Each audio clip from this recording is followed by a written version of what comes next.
السلام عليكم ورحمة الله تعالى وبركاته. كنتمنى تكونوا بخير وعلى خير، ومرحبا بكم في فيديو جديد. اليوم ان شاء الله غادي نشارك معكم طاجين ديال الكفته ومطيشه والبيض.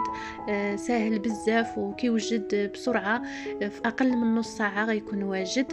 كنتمنى تتابعوا معايا الفيديو.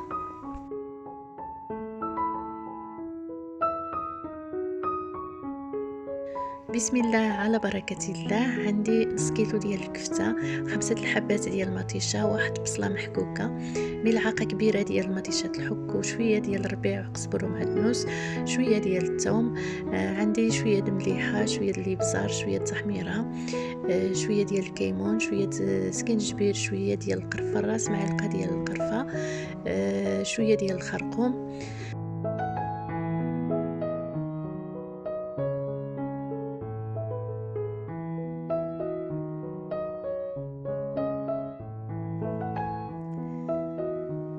بالنسبه للكفته ضفت ليها بصله محكوكه وشويه د الربيع، شويه ديال الثوم، وخليت واحد شويه نعملو في مطيشه، وضفت لي قامه كامله ضفت منها شويه.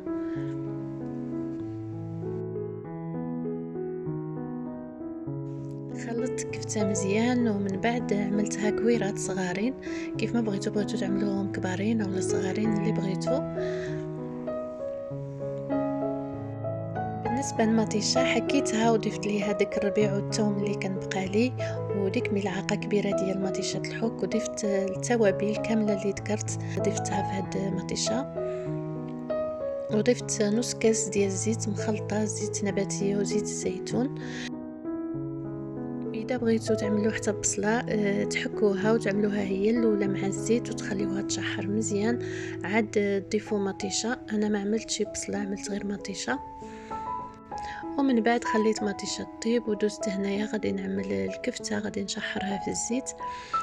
عملت واحد شويه ديال الزيت وغادي نعمل فيها ديك الكفته، غادي نشحرها شويه في الزيت، عاد نعملها في الطاجين. كتجي هيدا بنينه، يعني ما كتطلقش ديك الماء ديالها في مطيشه، هيدا حتى كتشحر في الزيت كتجي حسن. جربوها بهذه الطريقه غتعجبكم. بزاف د الناس كيعملوها هيداك فوق مطيشه، ولكن هذه الطريقه كتجي حسن. من بعد ما شحرت الكفته في الزيت ضفتها في الطاجين، ضفتها على ديك مطيشه. كيف ما كتشوفوا الكفته تشحرات وما بقاش فيها ديك الماء ديالها. خليتها طيب تقريبا غير شي 10 دقائق وصافي، حيت كلشي طايب.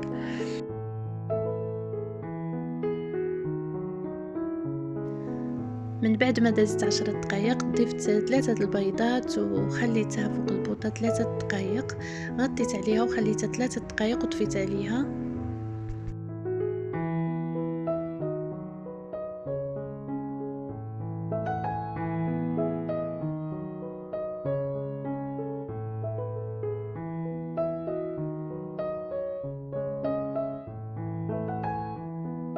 وهذا هو الطاجين ديالي من بعد ما طاب.